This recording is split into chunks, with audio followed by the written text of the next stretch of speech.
War का कितना impact है, क्या रिलेशनशिप है विद द स्टॉक मार्केट्स? इसका इम्पैक्ट मार्केट्स पे होगा। टेरर एक्टिविटीज़ हमारे ऊपर 40 साल से हो रही हैं। May be almost half an economy हम लूज कर चुके हैं और उसका एंड अब India has launched missile strikes. 2047 में हमको एक डेवलप नेशन बनना है। और अगर हम वहाँ पहुँच गए मगर ये टेरर अटैक्स होते रहे तो फिर किस टाइप का डेवलप नेशन? You said कि FDs is a wealth destructing tool. सो जो प्रोडक्ट आपका इन्फ्लेशन भी ना बीट कर पाए वो टेक्निकली वेल्थ डिस्ट्रक्टिव ही हो सकता है। In today's market scenario, how do I invest that 10,000 rupees with a goal of maybe achieving a 1 crore rupees? 1 crore की बात करो, ये जो 30 साल वाले प्रोडक्ट्स हैं, अगर किसी ने 10,000 की SIP करी तो ये डबल डिजिट करोड़ में है, 12, 15, 16 करोड़ का टोटल कॉर्पस बनेगा। हाय एवरीबॉडी, मेरा नाम है शगुन एंड स्वागत है आपका एक नए वीडियो में। आज हमारे साथ जुड़े हैं mister Karan Datta, who's been in the finance industry for over 25 years and retired at the age of 48. Hi sir, how are you? नमस्ते शगुन, कैसे हैं आप? बढ़िया, बिल्कुल, आप बताइए। बहुत बढ़िया। ओके, तो आपको फाइनेंस इंडस्ट्री में लगे सर 25 ईयर्स से ज़्यादा हो चुके हैं and you work for top global firms, but beyond that, beyond your professional life, how do you define your self? मैं अपने लिए 4 वर्ड्स इस्तेमाल करता हूँ आजकल, which is investor, thinker, speaker and sprinter. ये 4 वर्ड्स मेरी दुनिया है। I M an investor because वो तो चला आ रहा है। I am a sprinter because मेरे को एट सम स्टेज इंडिया को रिप्रेजेंट करना है in my age category, in sprinting, not marathon but sprinting में। फिर थिंकर इसलिए मैं अपने आप को बुलाता हूँ बिकॉज आजकल मैं पढ़ाई लिखाई करता हूँ। And the last bit is speaker, कि जो भी मैं पढ़ रहा हूँ उसके बारे में बात करता हूँ। सो आपने रिसेंटली एक ट्वीट किया था, fund managers start factoring in war in your risk factors. अब द थिंग इज कि अभी जो चीज़ें हो रही हैं, you know, everyone's talking about a war, everyone's talking about trade tensions, there is a lot of stuff that is happening, especially pertaining to a war right now, and this seems to happen at the very right time. तो I want to understand कि आपको क्या लगता है war का क्या impact है, कितना impact है, क्या relationship है with the stock markets? So in this case मैंने ट्रेड वॉर के बारे में नहीं बोला है। Okay. This is, in my opinion, I'm talking about actual war, which involves India. And so in that whole space of padhai likhai thinker, so I actually study geopolitics and counterterrorism. And terrorism का impact अपने देश पे economic impact बहुत ज़्यादा है, तो उसकी study मैं करता हूँ। Just as a simple example so that आपको समझे और आपके ऑडियंसेस को भी, बिकॉज ज़्यादातर इस टॉपिक पे बहुत कम लोग बात करते हैं, सेंसिटिव टॉपिक है जी। अब जो इंसिडेंट पहलगाम में हुआ, इंसिडेंट नहीं है, बहुत ही भयानक जो हुआ है पहलगाम में, तो उसकी वजह से एक तो जो हुआ है वो है, एंड अगर आप देखें अब कश्मीर पे इम्पैक्ट देखें, उसमें क्या होगा, अगले 1.5 साल तक टूरिज्म एकदम गिर जाएगा। So there is a psychological impact हुआ है देश पे। अब एक इकोनॉमिक इम्पैक्ट भी आने वाला है। So I study both the things, and मेरा ये कहना है कि इस देश पे कॉस्ट ऑफ टेररिज्म बहुत ज़्यादा है, बिकॉज टेरर एक्टिविटीज़ हमारे ऊपर 40 साल से हो रहे हैं। सो अगर आप उसका लंबा कार्यकाल खींच के देखोगे, उसका इकोनॉमिक इम्पैक्ट इस देश पे बहुत ज़्यादा है। May be almost half an economy हम लूज कर चुके हैं, इतना बड़ा है। Wow. और इस पर स्टडीज़ काफ़ी हुई हैं। सो उस रिसर्च के को देखते हुए, 40 साल के ट्रैक रिकॉर्ड को देखते हुए, etcetera, my conclusion is that इस बारी we are heading for armed conflict, in the sense that ये जो बिजनेस मॉडल है 40 साल तक, अगले 40 साल तक ये नहीं चल सकता। It has to end some time, और उसका एंड अब means you have to take it head on. इसका इम्पैक्ट मार्केट्स पे होगा, बिकॉज क्या होता है, वॉर का मतलब cost go up, cost of petrol could go up, government securities की yield, fixed income prices yields will go up, fiscal deficit could widen, GDP could drop. So again मैं किसी को डराना नहीं चाहता हूँ, बट अगर इस गवर्नमेंट ने डिसाइड कर लिया है कि इस बिजनेस मॉडल को हम और नहीं चला सकते और इसका खात्मा करना पड़ेगा, तो as public there are certain responsibilities we will have. One of which is to kind of live through this period, जो कि आसान नहीं होने वाला है. Yeah. That is what I was trying to say कि जो fund managers हैं उन्होंने इस चीज़ को अभी तक शायद factor in नहीं किया है, because सारी focus trade war पे है, not on a possibility of an actual war. Yeah. And I think it's really surprising because in the last 5 years हमने देखा है, we have seen wars happening between a lot of countries and we have seen economies just, you know, get destroyed. And I think because क्योंकि इतना insensitive लगता है to talk about the, you know, the stock market. I think economic impact तो हर कोई बात कर लेता है, but how it affects just the markets is not something that a lot of people talk about. So this is something that people should be talking about for sure. More than anything else, आप देखो हमारा अमृत काल का एक ambition है 2047 में हमको एक developed nation बनना है. सो डेवलप्ड नेशन का मतलब पॉवर्टी कम होनी चाहिए, जीडीपी पर कैपिटा इनकम बढ़ना चाहिए, इंफ्रास्ट्रक्चर होना चाहिए, सब कुछ होना चाहिए. और अगर हम वहाँ पहुँच गए मगर ये टेरर अटैक्स होते रहे तो फिर किस टाइप का developed nation. True. And that is why Amrit Kaal का एक बहुत बड़ा एस्पेक्ट है national security. And that's my core area of focus कि अगर देश ही सुरक्षित नहीं रहेगा तो आपका कुछ सुरक्षित नहीं है, और अगर वो सुरक्षित हो गया तो सब कुछ सुरक्षित है. So everything starts with security of the nation first. Yeah. बाकी सब इरेलीवेंट है, Yeah. और अगर वो टिक मार्क हो गया तो बाकी सब will fall in place. Yeah. And I think वही हो रहा है. If you get that right, which we will, everything will fall in place. So, just let me explain this. I am foreseeing that we will get into armed conflict, war. Does that mean कि मैं अपना equity निकाल लूँगा? Does that mean कि मैं अपना portfolio? No. इस period के थ्रू जाना ही पड़ेगा. पोर्टफोलियो इज वेल इन्वेस्टेड, अच्छी कंपनियों में है, एक अच्छा एडवाइजर है, एडवाइजर से मेरी बात हो चुकी है, we factored it in and we will live through it. जो भी होगा मेरा काम था उससे बात करना, उसका काम था पोर्टफोलियो बनाना, मेरा काम था स्टडी करके उससे शेयर करना. He is decided, I have decided. अब जो भी होगा उस साइड पे देखेंगे. पर देश सुरक्षित होना चाहिए. Yeah. मैं ज़्यादातर ये बोल देता हूँ कि ये है सेंसिटिव मगर सुप्रीमली क्रिटिकल है ये topic. True. Supremely critical for a nation our size, which has ambitions to become a leading world power. We cannot be held at ransom Yeah. every 1 year. ऐसे ये नहीं चलेगा. Yeah. And when you voice these opinions, I'm sure आप इस चीज़ के बारे में लोगों से बात करते होंगे. तो what is the opinion on the other side? लोगों का क्या concern होता है, क्या conflicting opinion क्या है इस बारे में? Actually, to be fair, इसको मैं even while I was working, I started speaking about it. So लोगों को लगता था कि मैं म्यूचुअल फंड के बारे में बात करने आ रहा हूँ, तो मैंने अपना ट्रैक थोड़ा बदल दिया. I started speaking about this because I realise कि बहुत सुपर इंपॉर्टेंट टॉपिक है. और अब क्या हो रहा है कि जितना मैं बात कर रहा हूँ मेरे को लग रहा है कि इसकी अप्रिसिएशन बढ़ती जा रही है, बिकॉज ये अब जियो पॉलिटिक्स अब हर घर में, हर ड्राइंग रूम में रोज बात होती है. बिल्कुल ट्रू. अब आप अपने घर में भी देख लो, I can guarantee you this is a conversation on the dinner table. Absolutely. Whether it is Russia, Ukraine, Israel, Hamas, COVID, China, Taiwan, trade war, Yeah. and now this. So everyone is discussing this. It's become important. लोगों को समझ में आ गया कि ये बस है कुछ, ये important है. So अब मेरा वो जो initial लोगों का hesitation होता था तो वो खत्म हो गया. In fact, I have a talk today, then I have a talk on Saturday. 2 talks हैं morning, evening, because of people want to know.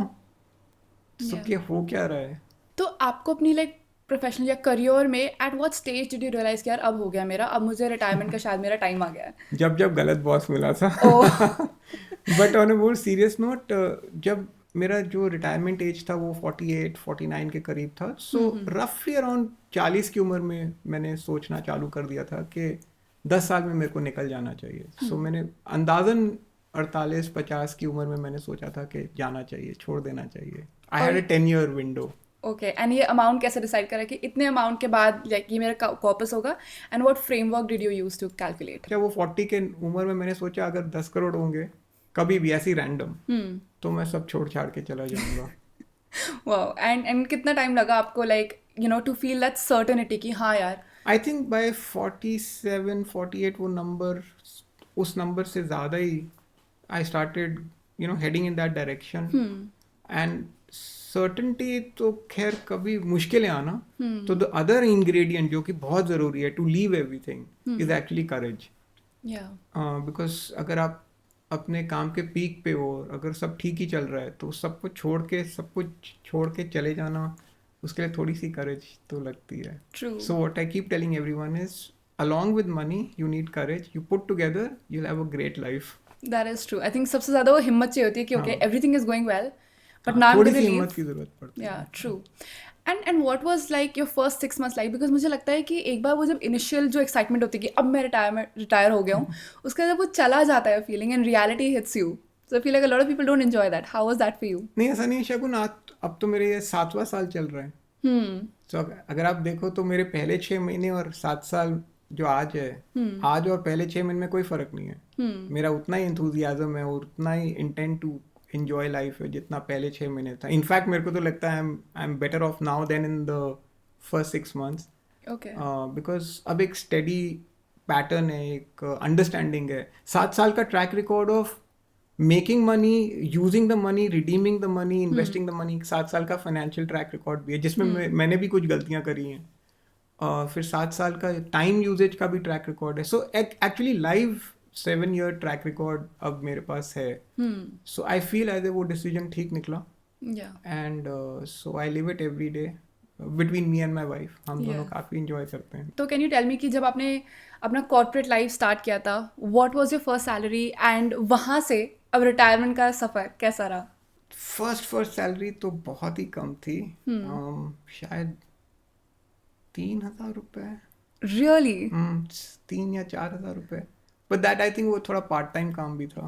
तो बट आपने इन्वेस्टिंग उसी 3,000 से शुरू नहीं करी नहीं थी? यार, इन्वेस्टिंग तो 3,000 में तो क्या ही करूँगा. कुल्फी में ही निकल जाता था वो. I don't think I invested ever Yeah. In that first job वाला चक्कर में. बट अगर मैं आपका स्टडी जॉब आंसर दूं तो I think started with 7 or 8,000, 9,000 rupees. Then धीरे it obviously grew. There came a time that 9 became 20,000.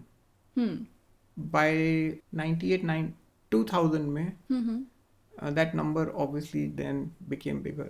Around 97, 98, 99, that's when the investing journey started. And then of course it continues till today. Yeah. And how did you make that first crore? And you know, how's your outlook about money changed when you made your first crore to now? No, first crore तो बहुत दूर की बात है. First you have to make your first lakh. True. So let's break it down. First lakh कैसे first बनाया? Lakh. But सी क्या हुआ था ना. ओके, सो बैकग्राउंड ये है कि मैं अपने आप को बहुत ही भाग्यशाली मानता हूँ कि ये जो 25-28 साल मैंने काम किए हैं वो पूरे के पूरे म्यूचुअल फंड इंडस्ट्री में काम किए हैं जिसका सिंपल और only purpose is investing for the future. I have not been a banker. मैंने इंश्योरेंस पॉलिसीज नहीं बेची हैं. मैंने फिक्स्ड डिपॉजिट नहीं बेचे हैं. All of these in my opinion ये वेल्थ डिस्ट्रक्टिंग प्रोडक्ट्स हैं. Really? The real wealth creator is only funds through stock markets. So I'm trained to look at life. दो नज़रियों से मेरी ट्रेनिंग है. जो मेरी फुल ट्रेनिंग है यही है कि finally stock markets create serious wealth. और अगर आप उस स्टॉक मार्केट को 20-25 साल 30 साल का टाइम देते हो then they create disproportionate wealth. ये मेरी ट्रेनिंग रही है. Okay. सो उस कॉन्टेक्स्ट में मैं बहुत भाग्यशाली रहा हूँ कि ये मेरी करियर भी उसी लाइन में चला है. सो जैसे जैसे पैसे आते रहे, स्टार्ट तो मैंने 2,000 रुपये की SIP से किया था, पर जैसे अगर इंक्रीमेंट आ गया 10% का या बोनस आ गया, फिर उसका छोटा कंपोनेंट इन्वेस्ट हो जाता था. सो कहने का मतलब शगुन ये है कि जो Day 1 की ट्रेनिंग थी और आज की डेट की जो लर्निंग है वो दोनों सेम है कि लंबा सोचो और जितना हो सके उतना डालते रहो. बाकी मार्केट संभाल लेती है. But I want to understand more. You said कि FDs is a wealth destructing tool. What is that about? So I'll explain to you. शायद लोगों को controversial लगे, but आज की डेट में it's a well known fact. आज की डेट में अगर आप देखो FD का रेट देखो, अगर आप ट्रेडिशनली या कोई भी एक एवरेज रेट देख लो 6.5-7% होगा. करेक्ट. सो उस पे फिर एक टैक्स लगेगा. पोस्ट टैक्स और नंबर 5.5 मोटा मोटी मैं बता रहा हूँ. I am just taking just a very simple. So the post tax return will be 5.5 से 6%. Okay. एंड आज की डेट में इन्फ्लेशन इटसेल्फ इज 6 से 6.5%. Yeah. सो जो प्रोडक्ट आपका इन्फ्लेशन भी ना बीट कर पाए वो टेक्निकली वेल्थ डिस्ट्रक्टिव ही हो सकता है. सो एक हो गया FD. फिर when you come to insurance policy, that's been an even bigger wealth destructor, because हमने products ऐसे लिए हुए हैं जहाँ पे 20-25 साल के लिए पैसे लिए हुए हैं, मगर returns have hovered between 4 to 7% broadly, and I'm just again मैं बहुत लंबा एक बैंड ले रहा हूँ, 4 से 7%. बेसिकली 25 साल का पैसा इंश्योरेंस पॉलिसीज ने लिया हुआ है, but they barely beaten inflation. So wealth destruction हो गया. यही 25 साल का अब ट्रैक रिकॉर्ड म्यूचुअल फंड में आप देखो तो इट इज माइंड बॉगलिंग. अब मेरे एक्सपीरियंस में अभी now we have at least 5 mutual fund जिनका 30 साल का ट्रैक रिकॉर्ड है, और ऐसी 6 से 7 स्कीम्स होंगी जिनका 30 साल का ट्रैक रिकॉर्ड है. And each of those 6 schemes the average गुना that there up, average is 150 गुना अप है. 150 गुना. The best one is up 280, 290 times, and the worst one would be up maybe 125 times. The average is about 150 to 170 times. मतलब वो mathematically सोचना is beyond our imagination. So एक product है जो कि 150-200 गुना up है, और एक दे रहा है आपको barely beating inflation. बहुत जमीन आसमान का फर्क है. But investor बहुत almost rare होगा जिसने ये 30 साल की जर्नी करी होगी. ये भी सही है. सो फैक्ट शीट में परफॉर्मेंस आ गई, मगर इन्वेस्टर के रिपोर्ट में परफॉर्मेंस नहीं आ रही है, because they don't stay the course.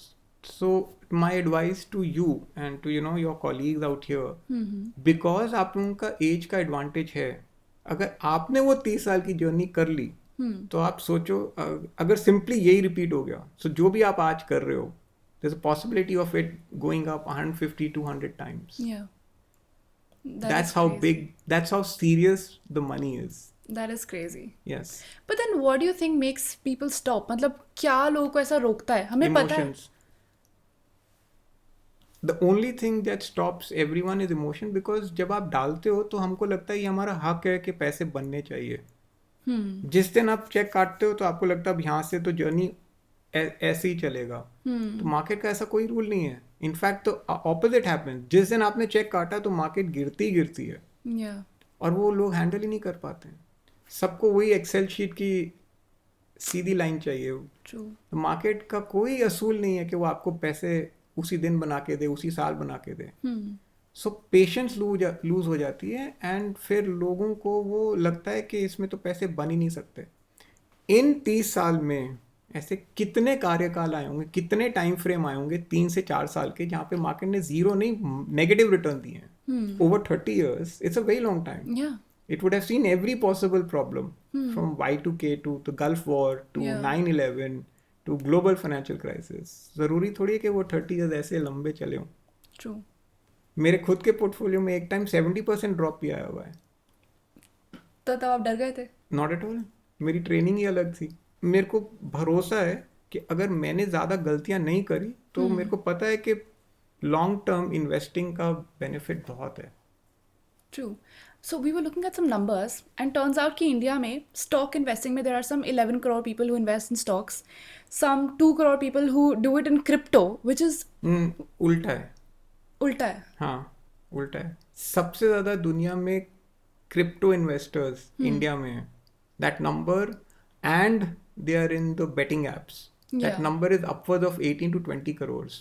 Okay, that is सबसे ज़्यादा crazy. क्रिप्टो इन्वेस्टर इंडिया में है, एंड बेटिंग एप्स पे. सो बेटिंग एप्स एंड क्रिप्टो में डबल ट्रिपल लोग होंगे compared to simple products like mutual funds. And this is when crypto is so volatile. Stock investing is also quite volatile as compared to mutual fund. But mutual fund में सिर्फ 5 crore investors है roughly. बहुत तो कम है. तो then why is this happening? Why is it happening? You have to think of it like that कि अभी भी जितने भी आए हैं आप अपने आसपास देखोगे सारे पोस्ट कोविड ही आए हैं. जनरली सब 22-23 में आए हैं. True. बिकॉज वो रिटर्न दे के आए हैं. और सिंपल फैक्ट है, अगर आज मार्केट 30% गिर जाती है, just as an example, which is not Which can happen, any time. Yeah.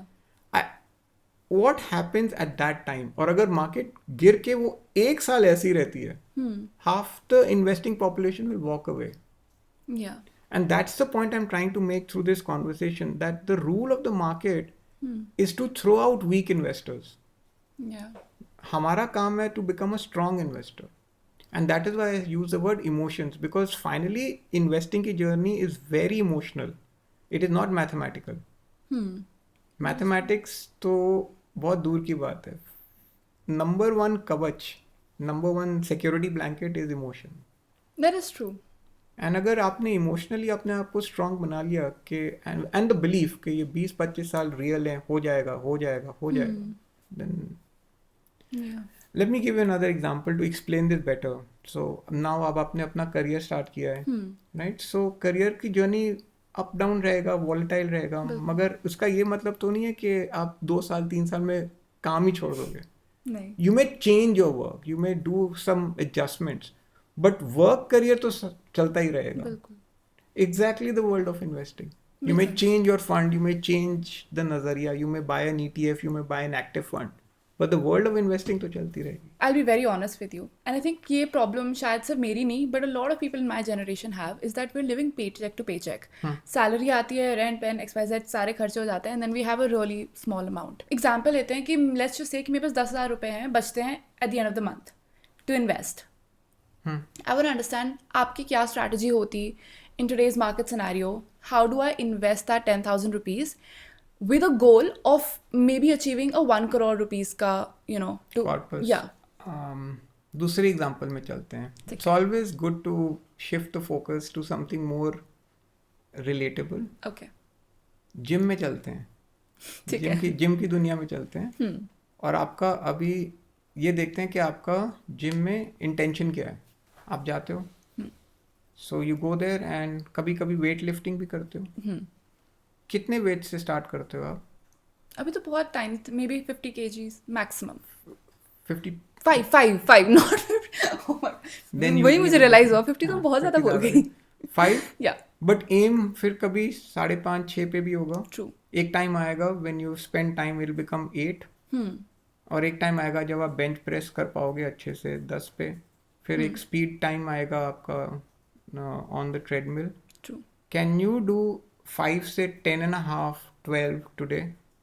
No way. नहीं, I have tried, trust me, but नहीं राइट? होता. नहीं उठेगा because muscles are not built. या सेम थिंग इन्वेस्टिंग की दुनिया है.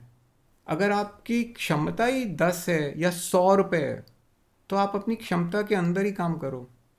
तो ये बिल्कुल गलत है कि मेरे पास कम पैसे हैं. आपके पास पैसों का कोई इशू ही नहीं है. आपके पास टाइम बहुत ज़्यादा है. आपको ये देखना है कि आपके पास 25, 30, 35, 40 साल का टाइम है. सो आपको क्यों डालना है ज़्यादा? कम डालो. क्यों प्रेशर लेना है एक्स्ट्रा?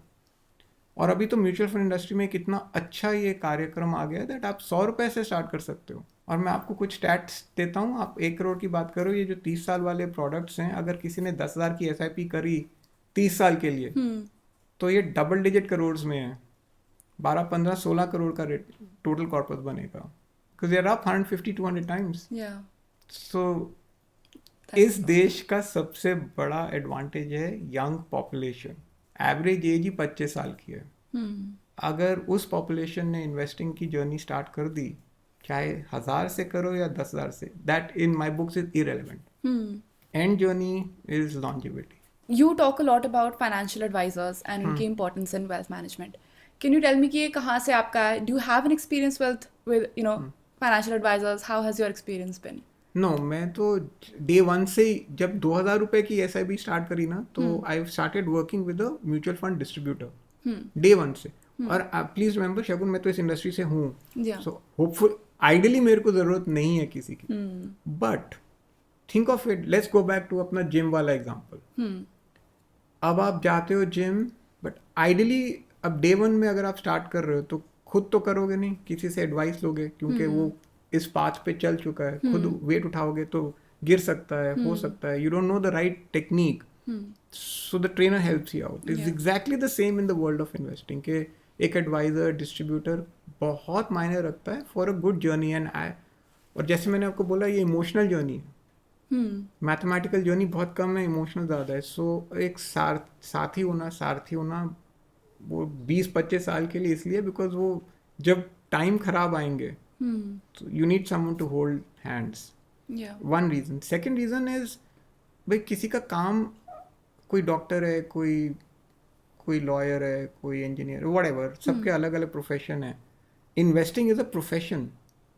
हम लोगों की इंडस्ट्री में, हम जहाँ से आ रहे हैं इंडस्ट्री में, एक एक स्टॉक लेने के लिए इतने लोग रिसर्च करते हैं इतने लंबे टाइम के लिए, फिर एक स्टॉक लेते हैं. How can that be replicated या by everyone on their own? Some people can do it. मैं ये नहीं कह रहा हूँ कि कर नहीं सकते, बट क्यों करना है जब आपके पास एक फंड स्ट्रक्चर है और एक अच्छा एडवाइजर है. ट्रू. सो अभी भी, आज भी, the reason that I can enjoy my time is because I don't get in to the world of investing. वो मेरे एडवाइजर का काम है. I speak to him very often कि मार्केट में क्या हो रहा है, स्टॉक्स क्या लग रहा है, सब ठीक है. जनरली वी हैव, ये कॉन्वर्सेशन बहुत होती हैं, बट फाइनली डिसीजन उसका है. या अगर मैंने इसमें घुस जाना है तो फिर मेरे टाइम की. बट आपने तो जैसे कहा कि आपने अपने फर्स्ट SIP से ही शुरू कर लिया. When do you think most people should take that step of having a financial advisor? That's a very good question. See again, that's, उसका भी ना लोगों को एसोसिएशन है कि फाइनेंशियल एडवाइजर के लिए भी बहुत ज़्यादा पैसे चाहिए. हाँ, मतलब हमेशा एक assumption ये रहता है करोड़पतियों के पास होंगे financial adviser. Why do you need one if you not earning a lot?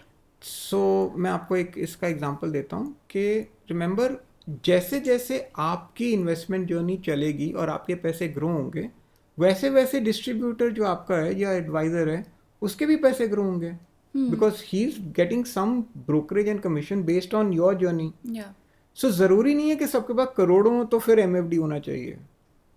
SIP की जर्नी में भी बहुत लोग इन्वॉल्व हैं जो कि स्टार्ट स्मॉल कर सकते हो आप विद द डिस्ट्रीब्यूटर. एंड आपकी फाइनेंशियल प्लानिंग में आपने life, no one lives alone, right? हर किसी के पास रिस्पॉन्सिबिलिटीज़ है, फैमिली है, you get married, there are so many things that happen in life. तो इन सारी रिस्पॉन्सिबिलिटीज़ को अकाउंट करके how did you plan your finances?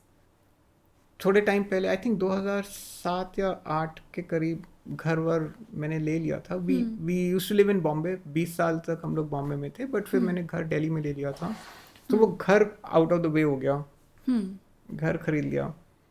And then there were only 2 things left. One is हमारी retirement, like to live off that money, Yeah. and second was my daughter's education. So I had to build a fund for my daughter's education and one fund which is for us. Makes sense. So my focus was entirely on the retirement wala kitty and education wala kitty, because घर का kitty हो गया था. Right. And how did you go about planning this? Whatever money I started getting by the end of the tenure, because last 2-3 साल of the career में सबसे ज़्यादा पैसे आते हैं. You work for Yeah. 30 years, 27th year तो कुछ नहीं होता है. Last 3 साल में as the money started coming in, all of that got invested in mutual funds. And then mutual funds में जब मेरी, because I understand that world better, मेरा focus on equity is much higher. एक time पे 100% funds equity में थे, but आज की डेट में जबकि मेरे पास एक source of salary नहीं है, आज की डेट में 70% of our investments are in mutual fund, are in equity funds, 30% is in bond funds. तो थोड़ा बैलेंस स्ट्रक्चर है. ये मेरे एडवाइजर ने कराया है. मेरा बस चलता तो मैं 100% इक्विटी में होता. Yeah. And ये जो आपका रिटायरमेंट कॉर्पस जो आपने बनाया, was that solely you or did you and your partner worked on it jointly? How did that go? My partner, you mean my wife? Yeah. So we jointly use the money. Okay. हमारा काम है तो उस पैसे को खर्च करना, छुट्टी पे जाना, हॉलीडे पे Yeah. जाना. So the structure is very simple. Funds पे मैं हूँ और my wife is like the nominee, so the two of us. Yeah. And जो मेरी बेटी के funds हैं, the funds are in my name and in her name. So उसका corpus अलग है. आज अगर मेरे को कुछ कॉलेज की फ़ी का पेमेंट करना है तो उसके पैसे से होती है, और अगर हम दोनों को कहीं छुट्टी पे जाना है तो हमारे पैसे से होती है. सो दोनों सेग्रीगेटेड हैं. There are some learnings I have had कि फॉर एग्जांपल थोड़े रिडेम्पशन मेरे को कम करने चाहिए. कुछ ज़्यादा ही ट्रिप्स कर रहा हूँ मैं, फॉरेन ट्रिप्स. सो या That was one thing. Okay. And how did you... Okay, so once, एक बार you make your first crore and you see differences in your life. Then you make 10 crores and you see more differences in your life. तो आपने अपनी life में, when you unlocked all of these different corpuses के amount, आपने अपनी investment and expenditure strategies में क्या differences notice करे? I think more than expense and revenue and expense and redemption से ज़्यादा मैं आपको ये बताऊंगा, जब ये 10, 12, 15 जो भी नंबर है, जो मेरा एक नंबर था और उससे ज़्यादा हो गया, तो सबसे बड़ा डिफरेंस तो ये था ना कि वो फाइनेंशियल फ्रीडम आ गई. सो जो मैं काम कर रहा था तो मेरे में वो करेज आ गया कि चलो ठीक है, अब इतनी तो मेरे को समझ है कि ये पैसा पड़ा हुआ है, अगर ढंग से इन्वेस्ट कर दिया तो आई कैन वॉक अवे और ये चल जाएगा for a reasonably good time. या सबसे बड़ा एक थ्रेशोल्ड क्रॉस होने के बाद ये आता है कि आपको एक कॉन्फिडेंस, एक थोड़ी सी security, sense of security, financial security आ जाती है। उसके बाद सारे स्टेप्स, एंड ये बहुत बड़ा स्टेप है बिकॉज एक थ्रेशोल्ड के बाद then you can decide to walk away. या and walking away like we start में एकदम वो फिर पैसों के साथ अगर करेज आ जाए तो फिर या बट आपकी इन्वेस्टिंग स्ट्रैटेजीज में आई वांट टू अंडरस्टैंड कि क्या चेंज आया। एक मेजर चेंज था। गुड, आपने फिर से वो मेरे को क्वेश्चन पूछा। सी, जब मैं म्यूचुअल फंड इंडस्ट्री में था, सो given that I was at a senior post or I was kind of in the at a very sensitive slot, what happens is that we can only buy mutual fund schemes. We were not allowed to, हम direct stocks नहीं ले सकते थे क्योंकि अगर हम direct stock लेंगे तो फिर फंड भी स्टॉक ले रहा है, हम भी स्टॉक ले रहे हैं, तो Yeah. कॉन्फ्लिक्ट है, इंटरेस्ट का कॉन्फ्लिक्ट है। आज की डेट में मैं कहीं काम नहीं कर रहा हूँ तो ज़रूरी नहीं है कि मैं सिर्फ म्यूचुअल फंड ही लूँ। True. सो मैंने एक PMS खरीदा हुआ है जो कि मेरे एडवाइज़र का ही है, उसमें वो डायरेक्ट स्टॉक्स खरीदता। Got so it's just a slight shift, except that मैंने फंड्स में क्या होता है कि stocks are not in your name, in PMS the stocks are in my name. फ़र्क यही है, मैं ना मैं स्टॉक सिलेक्शन में इन्वॉल्व हूँ, ना मैं स्टॉक के एग्जिट में इन्वॉल्व हूँ, बस मेरे को ये पता है कि ये मेरे स्टॉक्स हैं और दैट स्टॉक। सो ये काफ़ी बड़ा फ़र्क है टेक्निकली। अभी बहुत ज़्यादा आई थिंक ट्रेंड है रिटायरमेंट का। I think specially after Covid I feel like this word has become a buzzword, everyone's thinking about it. And चलो मैं I am 23, so I have like you said मेरे पास वो time है retirement की planning करने का। What if someone who's in their 40s, उनको अभी ये concept may be there new to it, और या वो अब जेनुअनली सीरियसली प्लान करते कि अब मुझे रिटायर होना है, and they make a goal of retiring by 50s may be. तो हाउ डू यू थिंक उनकी जर्नी को, उनकी इन्वेस्टमेंट को, उनकी लाइफस्टाइल में से क्या चेंजेस आने चाहिए that may be in this 10-year journey they are able to ensure कि they are able to retire by the age of 50? हाँ, तो मैं अपना ही वो एग्जांपल ले सकता हूँ बिकॉज एट 40 आई डिसाइडेड कि 48 I think what it happened is कि मेरे को एक चीज़ समझ में आ गई कि एक सो अगर आप देखो सोर्सेज ऑफ इनकम क्या होते हैं, वन इज सैलरी, या one is bonus, two lines. There's a third line also, which is if you get, अगर आपको आपकी कंपनी स्टॉक ऑप्शंस दे दे, अगर आपकी कंपनी आपको बोले चलो ये शेयर्स इस कंपनी के आपके साथ हम शेयर करेंगे, that's a third line of revenue. By 40-41 मेरे को ये समझ में आ गया था कि अगर आपको सीरियसली लॉन्ग टर्म रिटायरमेंट का अगर आपको सोल्यूशन ढूंढना है तो एक ये थर्ड लाइन ऐड होनी चाहिए जहाँ पे कंपनी आपको पार्टिसिपेशन में स्टॉक्स दे, जैसे आज की डेट में सारे स्टार्टअप्स True. अपनी टीम्स को ESOPs. स्टॉक ऑप्शंस देते हैं। I was lucky to get that in the mutual fund industry by my last assignment, यहाँ पे मैं काम कर रहा था। सो वो जब पहले दिन तो वो लाइन इतनी बड़ी लगती नहीं है, when you get the stocks वो it's just paper, but when you do the journey फिर 7th 8th 9th ईयर में वो फिर दिखने लगता है कि वो Yeah. इम्पैक्ट बड़ा होता जा रहा है। सो आई थिंक वो ओरिएंटेशन एंड अप्रिसिएशन के ये जो थर्ड लाइन है केवल कागज़ लाइन नहीं है, इसमें वैल्यू है। और फिर I think we were very lucky, we had a great team, the company did well and all of that resulted in the third line doing well.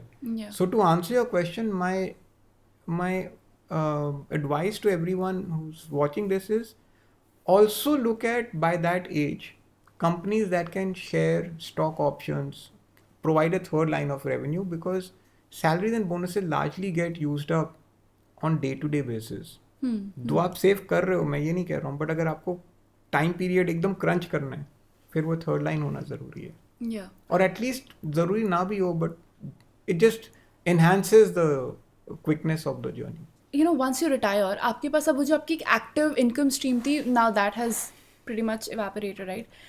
And a person जिसके पास सिर्फ investment का उनका corpus है, do you think that is enough to live by, या people should maybe focus on creating passive income streams जहाँ से उनको कुछ ना कुछ इनकम तो उनकी रेगुलरली आ ही रही है? So इसके दोनों आंसर मैं आपको देता हूँ। Passive income stream is a very good idea because passive income आ रहा है आपको तो व्हाई नॉट। सो पीपल आपके ही पॉडकास्ट पे इन्फ्लुएंसर्स आए हुए हैं and so you know they have that regular stream of income etcetera, so that's great. But I also do come from another angle, ये भी है कि अगर मैंने सैलरी बोनस वो सब छोड़ ही दिया है and then again I start depending on a passive line, तो फिर मैं वो छोड़ता ही क्यों in the beginning? This passive stream should not be so big, so important and so critical कि उस पे ही मेरा पूरा टाइम चले जाए. जो चीज़ मैंने अपने पैसे से खरीदी है वो है टाइम, और वही टाइम मैं फिर पैसिव इनकम में लगा दूंगा तो इससे अच्छा एक्टिव इनकम में रहता. सो इसके नज़रिए दो हैं. Passive income is good as long as आपको वो फ्लेक्सिबिलिटी मिले, फ्रीडम मिले to enjoy your whatever you want to do. अगर वो नहीं मिल रही है फिर प्रॉब्लम है. I do have passive income flows because मैं बोर्ड ऑफ डायरेक्टर्स पे हूँ 2 या 3 कंपनीज का. Not that it's so it that has an inflow etcetera, and then there are some speaking assignments, वो सब होता रहता है. बट कल अगर वो नहीं भी होगा so I will not kind of get jumpy कि ये है क्यों नहीं, ये etcetera etcetera. So even for your investment corpus, अगर ऑफ कोर्स अगर लेट्स जस्ट अज्यूम कि आपके पास ये पैसिव इनकम स्ट्रीम्स नहीं होती, you just had this corpus, now obviously you're going to withdraw from it to live your life, अपने expenses, and I think retirement के बाद you maybe even want to elevate your lifestyle to luxury vacations and all of these things happen, right? Now how do you ensure कि जो भी आप withdraw कर रहे हो this does not have a long term effect on the corpus का health? How do you do that? How do you strategize that? तो उसमें थोड़ा सा मैथमेटिक्स आ जाता है, हल्का फुल्का, ज़्यादा टेक्निकल नहीं. which so and when I say that हल्का फुल्का because life has to be uncomplicated. So मैं आपको broadly बताता हूँ that इस देश का अगर मैंने बोला 18 से 19% का ट्रैक रिकॉर्ड रहा है over 20-30 years. So मैं वो देख ही नहीं रहा हूँ. मैं कह रहा हूँ चलो 12% इक्विटी लॉन्ग टर्म इन्वेस्टिंग अगर मैं देखूँ so 12 से 13% तक का रिटर्न आ सकता है ओवर टाइम. तो उसमें से अगर मैंने 5 से 6% निकाल लिए अपने लिए हर साल, तो फिर भी 6% बचते हैं. And that is the simplicity of the mathematics कि अगर आपने आपके कॉर्पस का आप 5 से 6% हर साल निकाल लो, फिर भी वो कॉर्पस ग्रो होके आपको कैश थ्रो बैक करता रहेगा बिकॉज आप बना रहे हो 12 बट निकाल रहे हो 6.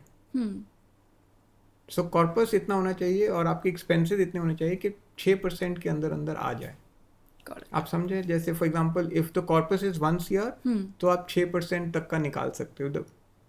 मतलब जो कंपाउंडिंग है उससे कम ही अपने उसका आधा निकालोगे तो आप सही बात पे. और मैंने कंपाउंडिंग की 12% पे ही ली है, और इन्फ्लेशन उस केस में मैंने जैसे 6% तक का ही लिया है. सो और 12 थोड़ा सा कंजर्वेटिव है बिकॉज लॉन्ग टर्म इन्वेस्टिंग की दुनिया में 12 से 13 इज अ डिसेंट नंबर.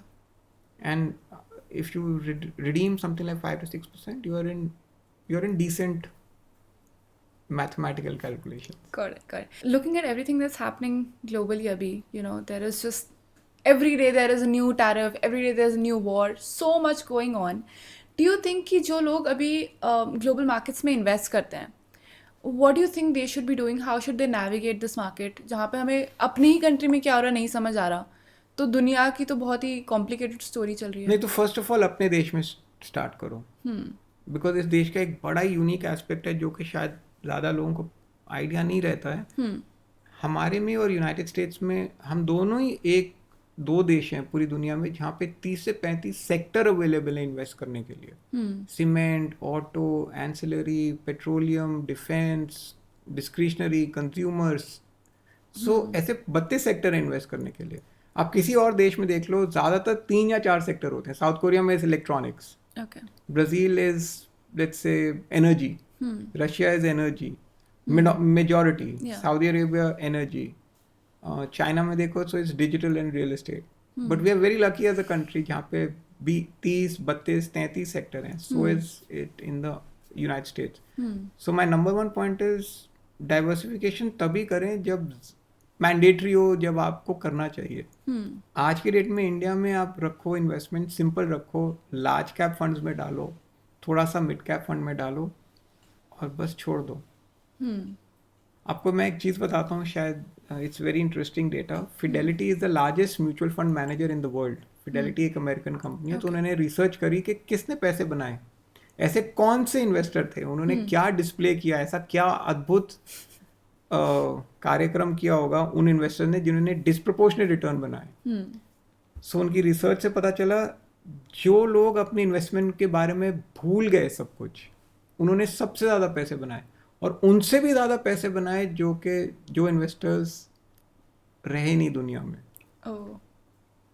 सो कहने का मतलब है जितना आप अपने फंड के अंदर इंटरवीन करोगे उतने कम पैसे बनाओगे। So you've been in the mutual fund industry for 25 years. I want to understand कि क्या कोई आपने ऐसे इन 25 सालों में कोई पैटर्न्स देखे हैं that you've seen कि वो बार बार रिपीट होते रहते हैं in the market में भी? एकदम ऑप्टिमिज्म और एक कंप्लीट पेसिमिज्म। जब ऑप्टिमिज्म आएगा तो ऐसे लगेगा कुछ भी मैं छूऊंगा तो पैसे बन जाएंगे और पेसिमिज्म ऐसे आएगा जब लगेगा कि पेड़ भी जमीन के अंदर ही ग्रो हो रहा है और लाइफ इज समवेयर इन। सो अगर आप पेसिमिज्म से ऑप्टिमिज्म, अगर आप पेंडुलम देखो तो अगर आप ये वाला छोड़ोगे तो सीधा पेंडुलम यहाँ चला जाएगा। Market is somewhere in between. वो इन बिटवीन तभी आएगा when you experience share optimism and you experience share pessimism. कहीं पे भी आपने वो जर्नी तोड़ दी तो वो बीच वाला नहीं मिलेगा। And what do you think there is this thing about money, just money, जो लोगों को आपको लगता है इतने साल हो गए आप सबको समझाए जा रहे हो बट लोगों को अभी भी पैसे के बारे में एक चीज़ समझ ही नहीं आ रही है?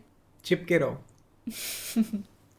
आई थिंक वो चिपक के बैठ जाना, सीट बेल्ट पहन के चिपके रहो, बस कुछ मत करो, पायलट को ट्रस्ट करो।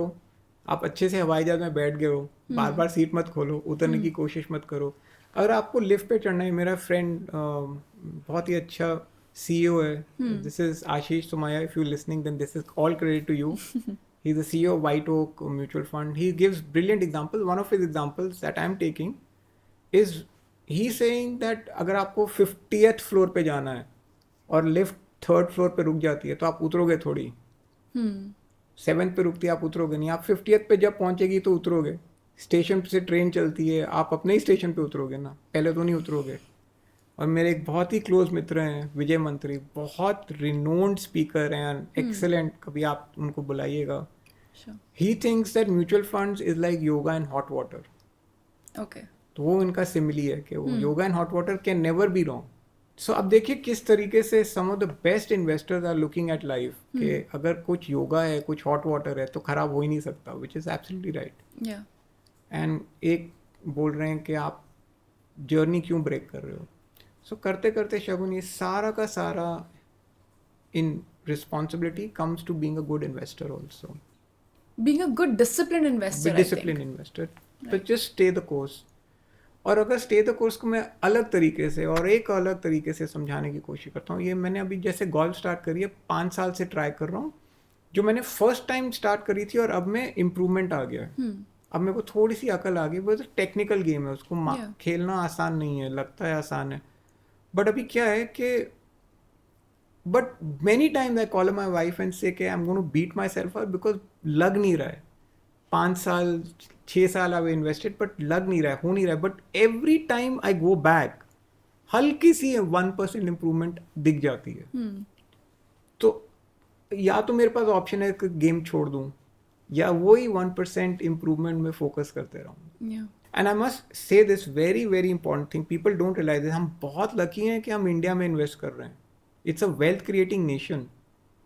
जैसे मैंने आपको बोला, वो 30 साल का ट्रैक रिकॉर्ड, फंड्स आर अब 150 गुना 200 गुना। ये वेल्थ क्रिएशन का एक पैटर्न है हमारे। आपने पैटर्न के बारे में पूछा, we are a wealth creating nation. You can trust this nation to create wealth because promoters have done a wonderful job. यही अगर आप चाइना जाओ, 20 साल का ट्रैक रिकॉर्ड है 0। हमसे 2 गुना बड़ी अगर इकॉनमी होने के बावजूद वेल्थ क्रिएशन का ट्रैक रिकॉर्ड बहुत ही खराब है। So we are very lucky कि हम इस देश में equity market पे trust कर सकते हैं। So thank you so much, sir. That was a beautiful conversation, and I think you've unlocked a lot of parts of my brain today. So thank you for that. And how was your experience? I really enjoyed myself because it's not easy to speak about some of the things. But you made it very easy for me. Thank you so much. Investment in the securities market is subject to market risks. Read all the related documents carefully before investing.